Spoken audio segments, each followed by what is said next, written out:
Say, 4 weeks away from official start of fall, so it's getting there. It's getting there. Every week the days get, I think, something like a minute and a half shorter. So it's, anyway, I don't know what that has to do with anything. Hey, I know some of the folks may have tuned in live stream. They can't hear this at all, though, can they? yeah, the live stream. Well, actually, we're on the live stream now. We just felt it. It's you made it happen. All righty, man. I feel real special. That's okay because I've got some things I want to share with folks.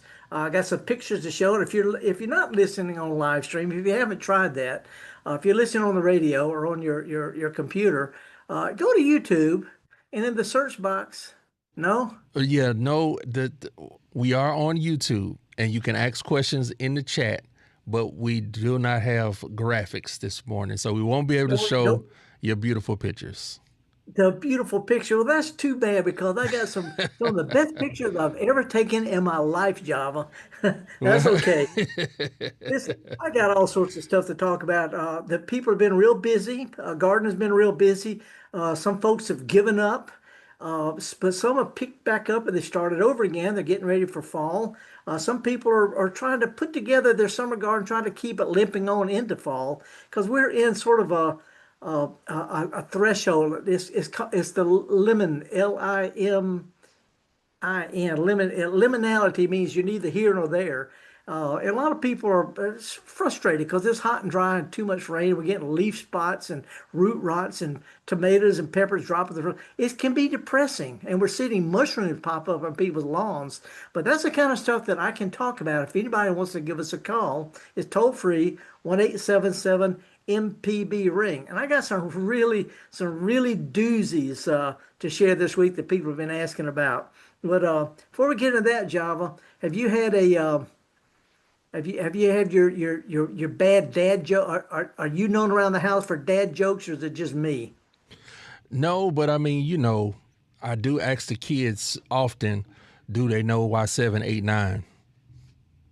Or no, I said, Okay. see, I spoiled the joke. Why 7 is afraid of why 9 is afraid of 7. See, I'm not even doing it right.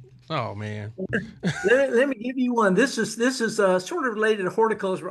How do scientists freshen their breath Okay. with experiments?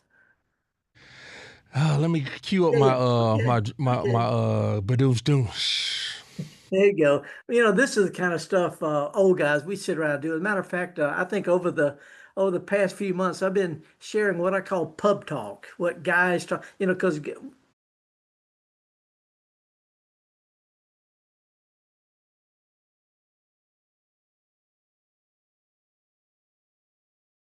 honking their horns and blaring radios, and some are gussied up. Some, were carrying hay bales on the back, But it's a celebration of agriculture where farmers get to show off their stuff. Saw some really neat antique ones too. Some that have been around since the 1920s and 30s are still working. But did I ever tell you one of the things, Java, about what sort of gave me my odd attitude towards my absurdist attitude that involved the guy? I think I told you about last year, the guy doing last week, the guy doing wheelies on his tractor. With the flames on the side. Yellow light bolts painted on his shoes and spray painted silver. I thought that was so normal when I was a kid. And of course, it might be normal, just nobody else gets it, but those of us who see stuff like that. But anyway, it's been real interesting, really interesting. What's going on in your garden? Well, it's Crystal. She spent a lot of time because she's been out of town, and you just can't leave the garden to me. So she came out and did a like a little refresh last week, and we're just trying to see what we can get before we move into what you call the fall. Yeah. The fall plants. Yeah, I think she started the past spring when y'all started the garden. She was doing things like carrots and beets, or English peas and stuff. This is the time of year to start planting those things, Yeah. because the young plants will grow well in hot weather, but they mature better when it gets cooler. The days are shorter, the nights are cooler, and it takes usually these plants. at least a couple of months, so 2.5 months to mature. So this is time to start thinking about doing that kind of stuff. So a lot of people are still trying to keep their tomatoes and peppers alive, and it's a valiant effort. If you could keep them alive through August, they'll perk back up in September. So what I'm recommending is people give the plants just a little bit of fertilizer. Don't push them in hot weather, but a little half-strength shot of fertilizer. Give them a good soaking without keeping it wet, and they'll start perking back up soon enough. But it is time to start thinking about too early for pansies because nobody's got them for sale. But it's time to start thinking about setting out cool weather things like lettuces and kale and maybe some pansies, violas, and early chrysanthemums. But it's sort of a gear shift in time. Now, Felder, I know we were talking about our live stream struggles, but we do appreciate everybody who's hanging in there. Good morning to Pamela, Margie, Alan, Juanita, Crystal, Ruth, and we got a couple questions. Let's see. Juanita, she says, good morning, Java and Felder. It's under Juanita, but this is Beatrice from Philadelphia. Great show. I always try to listen Friday or Saturday morning. And she has a question. What's the latest for dropping collard seeds? Ooh, that's a good question because collards are really cold tolerant. Collards and kale are probably the best leafy greens to grow through the wintertime. When I say leafy greens, things like turnips, they'll take a lot of cold weather, but maybe not a hard freeze. Mustard, maybe not a hard freeze. Lettuces actually get sweeter, when they get a little frost on them. But collards and different kinds of kale, they'll take down below 0 degrees. And I would think if you're going to start the season, now would be a good time because it takes a couple of weeks or so to really get any little seedlings going. Another couple of weeks to get some size on them. That'll put us into September. So I'd say I get started as soon as possible. But you could probably start those well into September and have time for the little plants to get toughened up before winter. But I think that late August, first part of September is best time to start seedling things like cabbage and broccoli and collards and kale and things like that. They need to have a little time to get some size before you put them in the garden, unless you direct sow them. You could sow the seeds directly on dirt. Now, here's a real oddball trick, Java. If you put little seeds out right now and you water it or it rains, the ground gets real crusty. It gets hot and crusty and steamy. So if you could start seeds this time of year in regular dirt, what I would do is I would kind of work the dirt up, spread the seeds out, and make sure they're moist, and then cover them up with a board. Just lay a piece of wood over them, and that'll keep the ground shaded and cool and moist and keep it from crusting over. And every few days, check. And when the seedlings start to sprout, then you get rid of the board, and they'll take it from there. But just getting the seeds to sprout without the ground crusting over and getting too hard and all, that's a real trick. Cover them up with a board. That really helps a lot.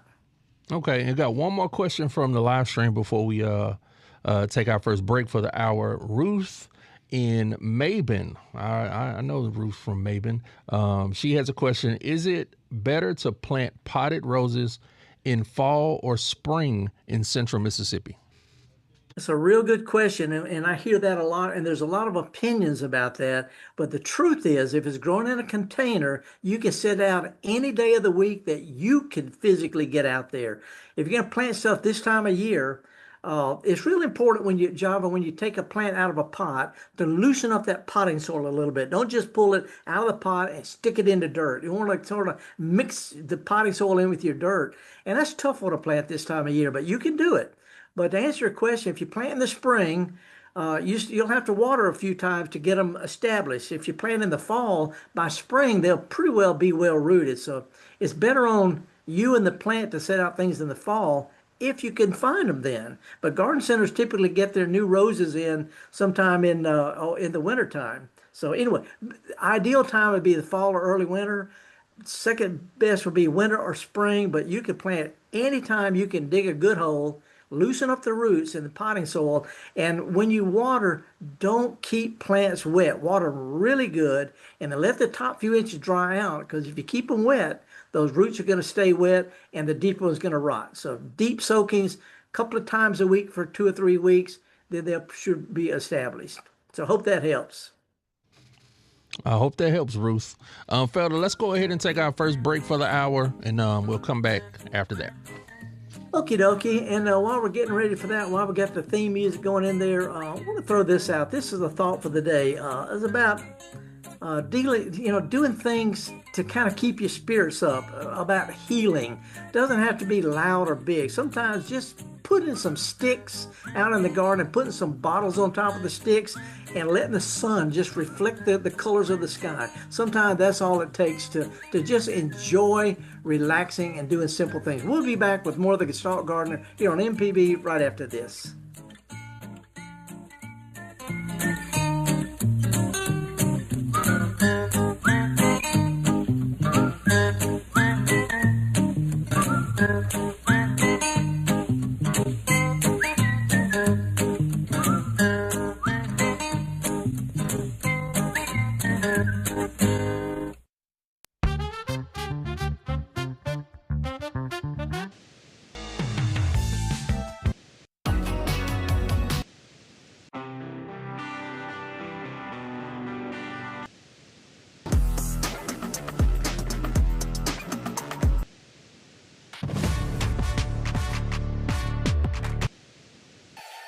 Together through the years, together in the future.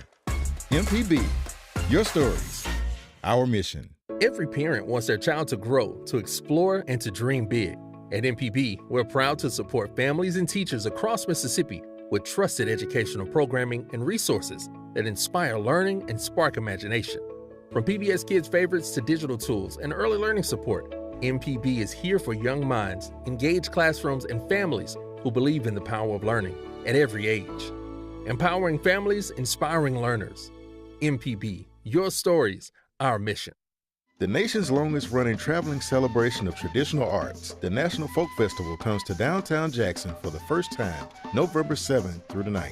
A fun-filled weekend for the entire family, exploring roots, richness, and variety of American culture.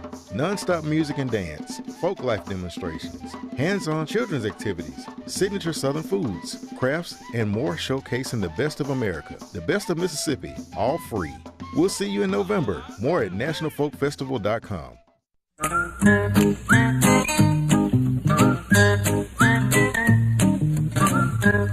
Okie dokie, folks. Welcome back. Horticulturalist Felder Rushing. And Java, while I was messing with the computer, I touched your image, and it looks like that I muted you somehow. Can you say something to me? I think you can hear me. Can you hear me?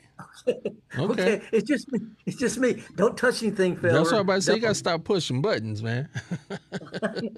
That's right. Hey, I've got plenty of stuff to yak about, but this is a people's program.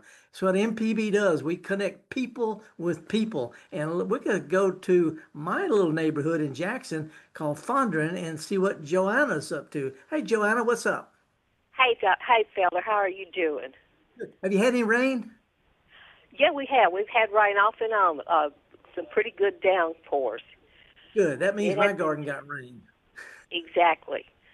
I want to ask you a question about something that's been bothering me now for 2 years. You know those little beetle bugs that come out in the summer? I call them June bugs that are brown and get them. Right. In the last 2 years, I've only seen 4 of them. And then the other thing that was bugging me, I was walking past my camellias. I've got 5 large camellia bushes. And all of a sudden it dawned on me, I thought, there's no white flies on them.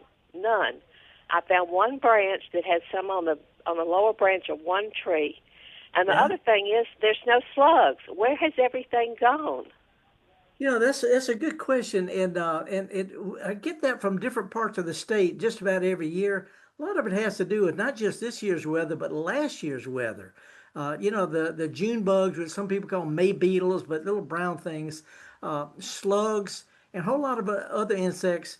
They go through a life cycle where they lay eggs, and larvae come out, they go into like a cocoon type thing, and then they come out as adult. And that gets interrupted at any time. It can knock their population down. So it might just be because we had a really wet spring, and a lot of the larvae or the eggs or cocoons might have drowned or something. But there's not a really good single answer. Usually it's something to do with the weather or the environment. Sometimes there's another issue out there, but with white flies and mosquitoes and aphids are so common, I'm gonna think it can only just be weather, just weather, because plenty of other people are having trouble with them. What's that? Is there anything I could do to help them? No, for the most part, I mean, it could also be that you just got a lot of birds out there eating them. You know, hummingbirds eat whiteflies and aphids. People don't realize Yeah, hummingbirds have to have yeah. protein. And birds and lizards will eat the June beetles and all. So it might just be that it's a good year for other wildlife, and they're feeling good. So anyway, not much you can do except just sort of look at things whether they're good or bad in kind of a long term up and down, some years better or worse than others type thing. Well, can I ask you one more question? Well, sure. Can I plant lily of the Nile, take them out of the pot, and if I plant them in the ground, do you think they would survive those, when we get those really harsh freezes we get kind of off and on? You said the Ruellia? Lily of the Nile? Oh, Lily of the Nile. Yeah, you should have. They do better. Lily of the Nile, agapanthus, it's a Mediterranean plant. They don't like hard freezes. They don't like sudden hard freezes. But if you can protect them during that first early freezes, so where they don't just die down suddenly, if you can cover them up, then that'll toughen them up. They should do fine. But these are tropical plants. They normally grow tropical. They're the Mediterranean plant. They normally grow all year. So the main thing I would do is if you're putting them out now, get you a box or get you some trash cans or something and keep them in the garage. And if it's going to be a hard freeze, just set a box or or a bucket over just during the hard freeze, and that'll help them a lot. Okay. Thank you so much. I hope you're enjoying England. I hope you got good weather over there. And it's pretty good. I'm going out to, I've been going to a lot of flower shows and all. Tomorrow, I'm going to visit. I've been a member of this. It's a weird sounding group. First went to one of the meetings 10 years ago. It's called the British Cactus and Succulent Society. I mean, they have British fungus societies over here, but I belong to this group called the British Cactus and Succulent Society. And I'm particularly interested in the kind of cacti and succulents that don't need to be watered, which is important for me. They can take hot weather without being watered, but they'll also take heavy rains and cold winters. And so tomorrow I'm going to go visit one of my fellow members' gardens. He got an open house where he's showing off a lot of really good hardy cacti and succulents. And I like them because you can put them out in Fondren and walk away from it. You can grow them in an urn down in Greenwood Cemetery, and they'll do fine for decades on just, without any kind of protection. So anyway, that's what I'm doing. I hope you have a good time. I think you will. I'm going to bring back some ideas. Good deal. Anyway, thank you for that, Joanna. Appreciate your call. All right, Felder. Bye-bye. So what's up, Java? We got a pretty active chat. Before we go to Becky in Fulton, who just called in, let's say good morning to the Yard Dog, who checked in on the YouTube live stream, and Carolyn, who has a question from Past Christiane. And she says, is there a palm that I can grow on my balcony that only gets sun from 12 noon to sunset? Oh, yeah. Palms need at least a few hours of direct sunshine. But if you ride around some of the older parts of town, you'll see quite a few sagos. Sago, they're not really a palm. We call them sago palm. They do fine, even in light shade. If you can grow it in a patio, it needs to be something that's either that doesn't get really big. Things like the windmill palm with a kind of a hairy trunk, they get awfully big, but you can grow them for 2 or 3 or 4 or 5 years, and then maybe when nobody's looking, go plant it at a city park and start a new one. But any kind of upright palm should do fine. They should do perfectly fine. Sago, I know will do well, but it might take up more space than you're willing to give it on a patio. Okay, well, I hope that helps out, Carolyn. But now let's go to Becky in Fulton. Hey, Becky, good morning. Good morning. How are y'all doing? So far, so good. What's going on up in what I call the icebox of the state? Well, it doesn't feel like an icebox today, that's for sure. But in the wintertime, it is. Well, that's true. But no, I had a birthday recently, and I bought a couple of pots, and for me, I can't do a huge spread of plants like I'd like to because I'm living in an apartment.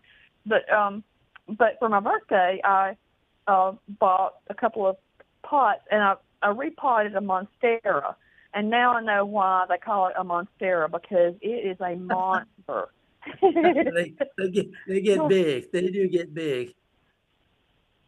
But I just wanted to call in and wish everybody a happy day. Well, appreciate that. Appreciate that. By the way, the monstera and all the other philodendrons, we think of them as big tropical shrubs. It's actually a vine. It's a real slow-growing vine with a thick trunk, and you can cut some of the lower leaves off and let it grow as a slow-growing vine. So you don't have to leave every leaf on it, is what I'm saying, and that might help a little bit. Okay, well, thank you very much. Well, let me throw out another quick tip. I spent a lot of time in the tropics over the decades, quite a bit. Pretty much, I hate to say all over the world, but yeah.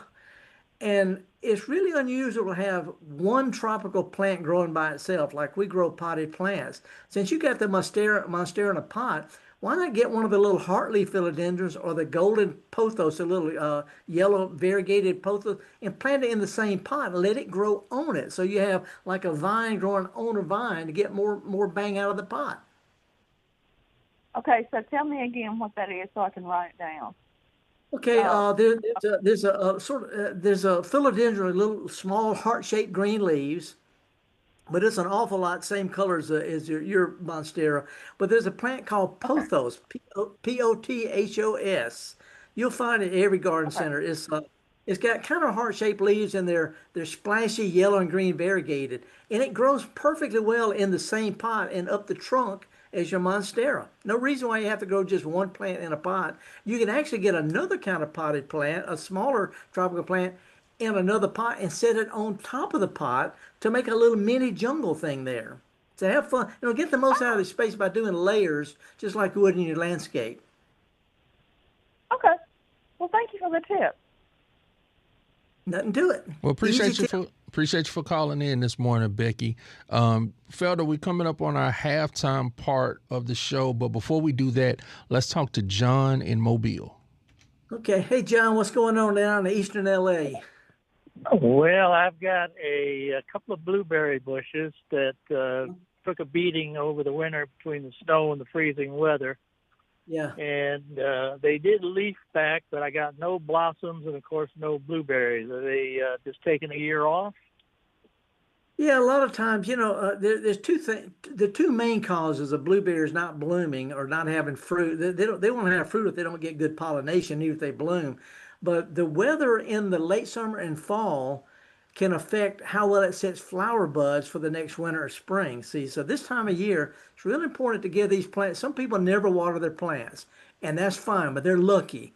It's good and important if you haven't had rain at least every couple of weeks, every 2 or 3 weeks, or at least once a month. Give the plants a really good soaking in August, September, early October, because that's when they're making flower buds for next spring. So help them out there. And also, it may have just been that the even though blueberries are cold hardy, y'all had a sudden freeze. You don't often get snow in Mobile, and that can catch buds that are a little tender by surprise. So water them every now and then, every 2 or 3 or 4 weeks in the late summer and fall, and then be prepared to throw a trash bag or some kind of covering over them if it's going to drop from like 70 degrees down to 20 degrees real quick. It's that sudden freeze that gets the flowers a lot of times. But that's about it. Okay. Yeah, and I mean this summer here in Mobile, I'm guessing you're over in England right now, but it's kind of been like a monsoon season here. Yeah. Yeah, and that should be pretty good. But also keep in mind when it rains a lot, that dissolves and washes away a lot of fertilizer. So sometimes it's a good idea to put just a scant handful of fertilizer around blueberries in the spring and maybe in the mid to late summer. So just a tiny little bit of fertilizer to help replace what's been washed away in all these rains. I wouldn't put it off very much longer, and I wouldn't put too much out. Maybe hit them with some Miracle Grow or something like that, just to give them a shot in the arm. Okie dokie. Appreciate your help. All righty. Appreciate it. Thank you for your call. All right. Take care. Okay, Java. I sent a cheesy tune in. You did, man, and I can't wait to see what it is. It's an old guy named Wayne Thompson. I forgot his name right now. Anyway, it's an old country song. He sounds a lot like old Hank Williams or Hank Williams III. Wayne Hancock. Wayne Hancock, that's right. Real country, a classic country western. Anyway, this is the tune called Those Dog Day Blues. when even the dog can't wag his tail. Dog days. Wayne Hancock. And when we come back, we're going to, while we're going into this news, let me mention this. One question came up, is it safe to water flower pots in the middle of the day in hot weather? And a lot of people said, no, don't do it. Yes, it's okay to water in the middle of the day, but put some mulch on top of your potting soil, keep it cool and moist. Mulch them and water them whenever you get around to it. We'll be right back right after this. At the Mississippi Arts and Entertainment Experience in Meridian, we believe in the power of the arts, storytelling, and education, just like Mississippi Public Broadcasting. MPB connects communities across the state with quality programs that inform, inspire, and engage. Their audience is loyal and appreciative of businesses that support public broadcasting, which makes underwriting on MPB a smart investment. Join us in supporting MPB. Learn more at mpbfoundation.org. When the weather turns severe, when breaking news affects your family, when Mississippi needs answers, MPB is there. We provide real-time emergency alerts, trusted news coverage, and live broadcasts of emergency updates. Available on TV, radio, and online. MPB is on the air and by your side every day of the year. Because when it matters most, Mississippi turns to MPB, Mississippi's trusted source. MPB, your stories, our mission. Hi, ladies and gentlemen. My name is Bobby Rush. As a blues man, I love Mississippi Public Broadcasting. If you support Mississippi music and their local programming, donate now, right now, and become a member today, not tomorrow. Thank you, thank you, thank you. Doesn't matter how big or small, but we prefer big. Thank you very much. The Measuring Show. Since 1970, MPB has been enriching the lives of Mississippians. Everything we do gives us the chance to grow and learn.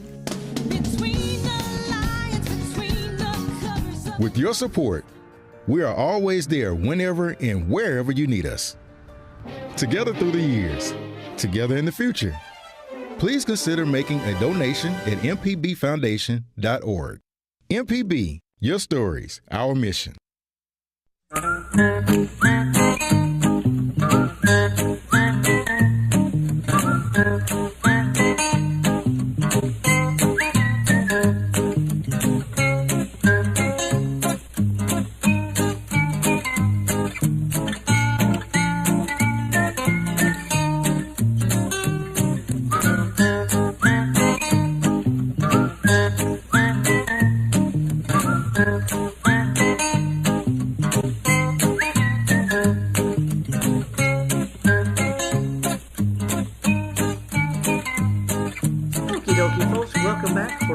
Felder Rushing, me and Java Chapman and all the other folks at MPB, we welcome you. There's all sorts of things going on right now. One thing that I'd like to add to your workload, and this I'm talking to you folks who never do anything for your lawn, and I'm talking to the same folks who do too much for the lawn. If you never fertilize your grass, it needs it every now and then, at least every 3 or 4 or 5 years, a little bit of good, slow release fertilizer, which recycles with your grass clippings. So if you'll fertilize every 2 or 3 or 4 years and just recycle your clippings, your grass will be healthier than if you don't. It'll survive without it, but it would be better and healthier, have fewer problems if you have a little fertilizer. But on the other hand, fertilizing too much, pushing it a lot, can cause problems. When we talk about winterizing the lawn, we're talking about getting the lawn ready for winter, not waiting for winter. The last call, in general, the last call for fertilizing southern turf grasses, St. Augustine, Bermuda, zoysia, centipede, is going to be by the end of August. If you wait too much into September, the fertilizer will keep the grass, will keep going stronger, it'll keep the grass tender and more susceptible to freezes and winter injury. So if you're going to fertilize your grass, again, let's get it done now. Let's don't wait till winter or fall to put out winter. Do it now. And if you over-fertilize, let's go ahead and get it done. Don't wait till September, October. This does cause problems for the grass. But use the good stuff. Anyway, that was my thing on that, Java. What we got going on? Yeah, we've been having a real active YouTube chat. It's funny, things started off rocky on YouTube, but once we got it going, we had a lot of questions, and we have another one from Allegra who says, "Good morning from Ackerman, and is it a good or a bad idea to grow a rose up a dead pear tree, which is now being used as an obelisk?" Yeah. Actually, that's a good question. And this is Java. Even though I spend part of the time, my home is in Mississippi, my garden in Mississippi, my dog is buried in Mississippi. I do spend a good bit of time in England for different reasons, but including horticulture. But this is a question comes up all the time. In England, they never cut down a dead tree. They always plant vines on it. This is normal. They don't have a place to haul stuff off to. So unless it's causing a direct problem to the garden, they leave what they call snags in the garden and they plant vines on them. This is normal. So the worst that can happen is somebody's going to talk about you. And I've been to Ackerman. I know for a fact they're going to talk about you anyway. So you just hold your head up, hang your birdhouse out there, and let that vine grow. Not only the rose, but also grow another kind of vine. You can grow 2 or 3 different kinds of vines on the same dead tree. And when it starts to fall apart, you can actually put some metal rods or make you a little arbor out there to catch the vine when the tree finally falls over. It's a good idea. Well, that's good. It just was funny to me that this dead pear tree is being used as an obelisk, like they just got it as a nice little monument. Yeah, but they're called snags. Dead trees, and actually they're quite valuable in the landscape. We're used to things being cleaned up real quick. We like to sanitize everything because that's what the magazine does. But anybody who watches BBC stuff like Gardener's World or any of that kind of stuff, you see this all the time. Leave a little natural decay in the garden, a stump, a log, a dead tree. It's considered a positive thing. It's a badge of honor in a lot of gardens. I just want to, so it's not what we think. It's not what we were taught. We want things nice and neat and in order and nice little rows, but it doesn't have to be that way. Lighten up a little bit. Yeah, I like that. Lighten up a little bit. Well, and I'm talking to you too, Java. You got some dead trees and shrubs around your house, and in case Crystal's on you about it, I'm on your side. Leave them alone. Well, I guess I'm on her side for obvious reasons. We're ready to get rid of them. Well, as a matter of fact, in that far back corner of your garden, we found an old cedar tree that had fallen down, and you and I sawed it up. We cut the limbs back. We stood it up by Crystal's garden. We put bottles on it. So we resurrected a tree that had fallen down into a nice little bottle tree. Yeah, we can find other uses for it, and I've grown to like the fact that you talk about hard features, in the yard, and sometimes snags or old pieces of wood can be one of those hard features. Yeah, I just made something. I wanted to talk about it when we get the live stream and show pictures again. But this past week, Java, I made a new pot. I'm getting where I don't really feel like picking up heavy stuff, big pots and planters. I don't feel like it. But there's an old hippie type of thing called hypertufa. Have you ever heard of that? Have we talked about that before? Yeah, we touched on it maybe a couple weeks ago. Yeah. Yeah. Well, I finally got around to making a hypertufa pot where you mix perlite, peat moss, and cement together, and a little bit of water, and you make your own pot. And I made one that it looks like an old antique stone trough. It looks so fancy and antique, but it's just some stuff I got at the garden center. But anyway, I put some cactus and some succulents and cascading things, and it looked great. But I couldn't help myself, Java, being me and the guy with the silver shoes, yellow lightning bolts. I put some little small bamboo sticks in it, and I put some little tiny glass bottle. So I got a little miniature bottle tree in my cactus garden, and it's so pretty. Yes. I'm an old guy saying, "Ain't it pretty?" Well, if it's and it's nothing wrong with it, Felder. If it's pretty, it's pretty. That's right. Even old guys can accessorize. It's all right. Now, I heard you have something for us that we haven't done in a while on the Gestalt Gardener. And now we have answers to questions never asked. Yeah, well, oddly enough, nobody's asked it, but I actually heard it this past week. I got a question from a person from a member of our Mississippi Gardening Facebook. She said, "Why are some large okra edible and others are not?" Java, are you an okra eater? Well, if you fry it up hard enough, but that is a good question though. That is a very good Yeah, question. you fry it hard, put enough ketchup on it. But she said I've always thrown the big ones in the compost because they're just too hard to eat. If it crunches, it won't be any good. Well, she want to know what causes that. And I'm thinking, okay, this is something that Felder can do. Here's the deal. The short answer, and by the way, with apologies to my horticulture friends who also studied post-harvest plant physiology. It's a thing, Java. What happens when you harvest fruits or vegetables? Anyway, when okra pods mature, they start to develop a natural polymer. It's called lignin. Lignin. It's the same stuff that causes carrots to get kind of woody if you leave them, or sweet potatoes, or if you ever had those canning type pears, not the eating type pears, the candy pears, they got the little hard, crunchy spots in them. Anyway, what happens is they mature, they develop this lignin, a little natural polymer. Just like if you overcook them, it does the same thing, it gets hard. So anyway, it's a natural process called lignification. I wanted to share that for so long. It sounds like a word you made up, lignification. No, it does polymer lignification. I can't even say it. Lignification. If I was making it up, I couldn't say it. But anyway, to get around that, there are some varieties of okra that even when they big, they don't develop a lot of lignin. They stay soft and edible. A lot of people recommend one that's called cow horn. It looks like a cow horn. It gets really, really big. And there's a Louisiana long pod variety. And one of my favorites, the okra called burgundy. It's just as burgundy maroon as pretty yellow flowers, burgundy leaves, burgundy fruits, and they don't get hard when they get older. So unless you like to pick every day or every other day and cook things while they're small, if you like the okra to get a little bit longer or you don't get around to picking them, you need to look for varieties that are known to they're not prone to post-harvest lignification.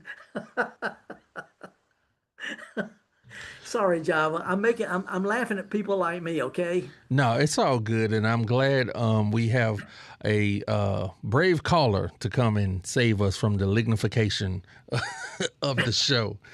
I can keep going. No, but we don't have to. Let's go to Hibbett in Jackson. Good morning. How you doing? Good morning. Hey, Felder. Hey, I have a climbing rose. On an arbor that's gotten sort of taken over to where we can't really walk under the arbor. If I cut it back now, will it still have roses in the spring? It will. Whatever grows the rest of this summer can have roses. So in general, the earlier you cut back a climber, the longer the new growth gets, the more flowers you have. So you might want to, instead of cutting it way back, just cut a lot of it way back and leave some unpruned and maybe cut some back just a little bit. In other words, cut the worst ones kind of far back, leave some if you can, and then cut a few somewhere in between. That way they'll fill out and have a lot more flowers all over the vine. But if you cut it back really, really hard, it may not have time for the new growth to get very big, and so it may not flower as well this late in the season. Right. Good advice. Thank you, Felder. All right, appreciate your call. Yep, Java, this is another horticulture thing. People don't realize that plants run on hormones just like people do. And if you don't prune a plant, it just sits there because the ends of the branches are producing a hormone that suppresses new growth.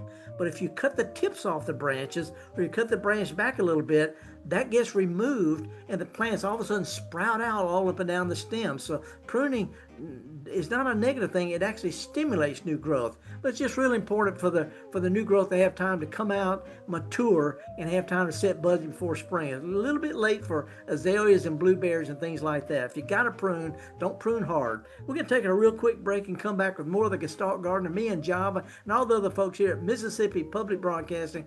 So glad you're joining us right after this.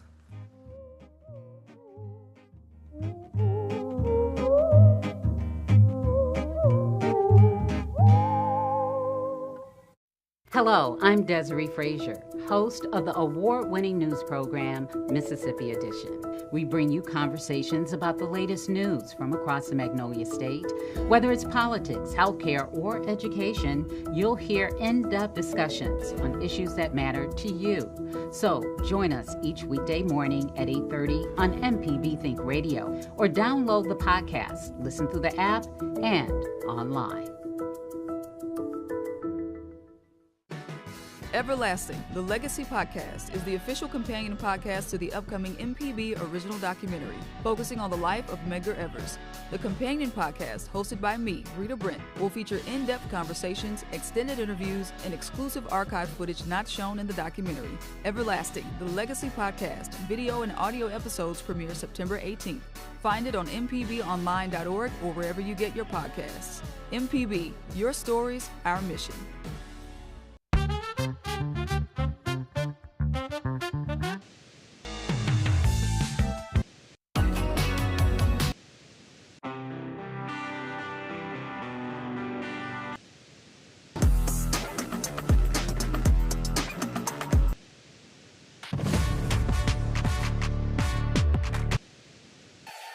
Together through the years, together in the future.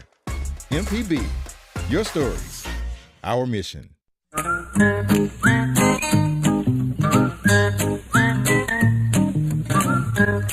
Okie dokie, folks. Welcome back. Horticulturalist Felder Rushing. I'm my awesome producer, Java Chapman. And Java, we've been busy, man. We've been busy. And we get a lot of folks on the live stream, even though they can't see the pictures. They're tuning in and listening.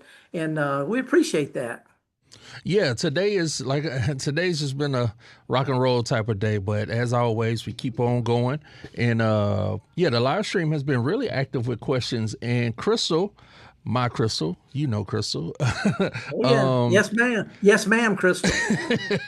Has entered the chat, and she says two things. I couldn't give a proper update to the garden at home, and she says the okra are trying to flower. Her mom has also been trying to put get some peppers started that we can bring in the house when it gets too cold.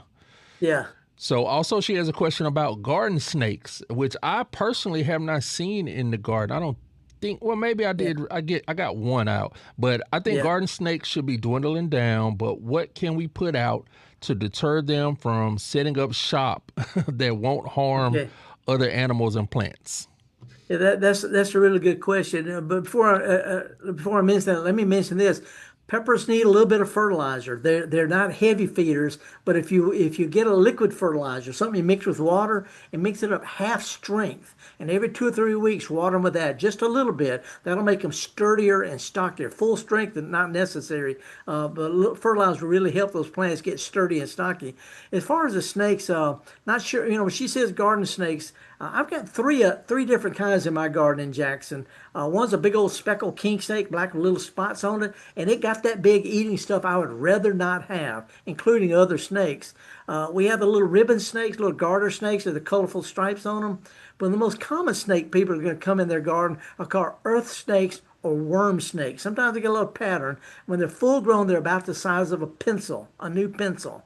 And Java, you're old enough to remember pencils. Your kids may not be. But those things, the little garden snake, they eat slugs for a living. They eat snails for a living. They eat crickets. They can't snap at you and bite you like the poison snakes. And there's nothing you can do to deter them. They're going to show up for food. And if you get rid of them, their food is going to be a real problem in your garden, the slugs and stuff. So what I would suggest would be to, if she don't want to wear gloves, keep a stick and just sort of rattle a stick around every now and then. Anything that's out there that doesn't want to be found, especially little snake, they get out of her way. But there people talk about putting lime in the garden or pepper or mothballs and stuff. None of that works. We know for a fact those things don't work. There are no effective snake repellents. So the main thing to do is just, try not to have too many weeds out there. Keep the garden nice and neat and clean and mulched. And the worst snakes you can come up with is a little worm snake or brown earth or gray earth snake. They can't bite. You can hold it up. It doesn't have a snapping type of mouth. And they eat slugs for a living. So jump back, calm down, and let it slither away because it does not want to do anything but help y'all. So it's Well, like the big spiders. They're big old spiders. Not much you can do except just calm down. Well, we got a few more calls before we get to the end of the show, but I do want to say that she just put in the chat. I don't know if she went outside or something, but there's a snake outside right now, black with white stripes on each side. Oh, okay. That's gonna be a little garter snake. It's Okay. looking for stuff to eat that she'd rather not have. Just shoo it away. There you go. All right, let's go to Josie in Columbus, and then we got one more call after that. Okay. Oh, before we go to that, Java, if y'all want to catch that snake, go let it loose in my yard.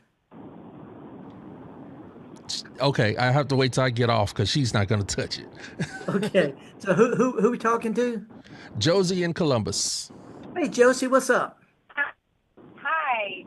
I had a question about bugs in the garden, on my tomato plants specifically. I have Googled it, and I think I have stink bugs. Yeah, leaf-footed bugs. Yeah, I think her phone is breaking up a little bit. She sounds like she's driving, but she may have had the same thing we had in our garden on our tomatoes. Yeah, they're big bugs, and sometimes their back leg flares out, looks like a little leaf. They're called leaf-footed bugs. Once they get big, they're hard to control, and what they do is they pierce the tomatoes, leave a little white spot. It's hard to get rid of them because it's hard to kill a big beetle or big bug. So what most people do, Java, is they get a bucket of soap with a little dishwashing detergent in a bucket and go around and hold it as you thump it, and they'll drop down in the dishwater because it takes a real powerful insecticide to kill these mature leaf-footed stink bugs. Really hard to kill them. So if you can, the best thing you can do is knock them down in a bucket of soapy water. And it's not fun, but that works. And if I can just quote Crystal with what she did, she got a shop vac and sucked them up into that soapy water. I got to tell you that, it sucked it in because otherwise in a regular little handheld vacuum cleaner, that's going to smell bad after you get full of stink bugs. Who else we got? Let's go to Margaret from Grand Bay. Hey, Margaret, what's up on the coast? Hi, Felder. This is in Java. I just moved to Grand Bay on some family property. It's 500 acres and it's leased out to cows. So, but I just put a tiny house on the property, and I'm asking about ground cover specifically. There's a hugel bed at one of the houses that I'm kind of trying to keep the weeds out. So I'm looking for. What do you think about using something to, like sweet potato vine or something to shade the area and keep the weeds out, or some other ground cover? But also I'm making a little 20 by 6 fenced in place to keep the cows out. Yeah. And I was going to put some kind of ground cover. I'd read about creeping thyme. I don't know what you would recommend. I'm trying to put a lot of natives. I don't grow a lot of vegetables, but I grow herbs and flowers. Well, and this is a good question. And unfortunately, we don't have enough time to really get into it, but let me just say right off the bat, creeping thyme does not grow well in Grand Bay, anywhere in the South, the lower South. So forget creeping thyme. That is, I wish it did, but it does not. We have several other ground covers. If you could either email me or wait till next week so we can get into more detail. It's a great question. But if you could email me, we could get a little bit more detail about what you could do with that fenced-in area, because I got some ideas that I think you would like that would not add to your workload. But as far as ground covers, creeping thyme is out, and I just need to know stuff like, do you want it all summer or all year or just in the winter? Is it sun or shade? See, so unfortunately can't get into it quick enough right now, but it's a good question. So let's hang on to it or email about it. Well, quick, Felder, what's an all year round ground cover? Monkey grass, ivy, Asiatic jasmine. You know, those all do really good. So anyway, the theme's coming in. I would like to mention this, Java. I talked about my hypertufa. I put a blog about hypertufa with pictures, Felder Rushing Blog. I just put it up if people want to see how you can make a little homemade hypertufa pot. Meanwhile, Java, we made it through another hour somehow, and we're going to be talking about gardening every Friday right here on Mississippi Public Broadcasting. We really appreciate y'all joining us. We appreciate all the folks who support Mississippi Public Broadcasting and National Public Radio in general, because it's what brings us all together. So if you get a chance, let's have a good time. Go to a garden center, see if you can find an opportunity to take a kid or a neighbor or somebody to a garden center, and do your best to show them how to do what we do best, and that's get dirty. See y'all next week.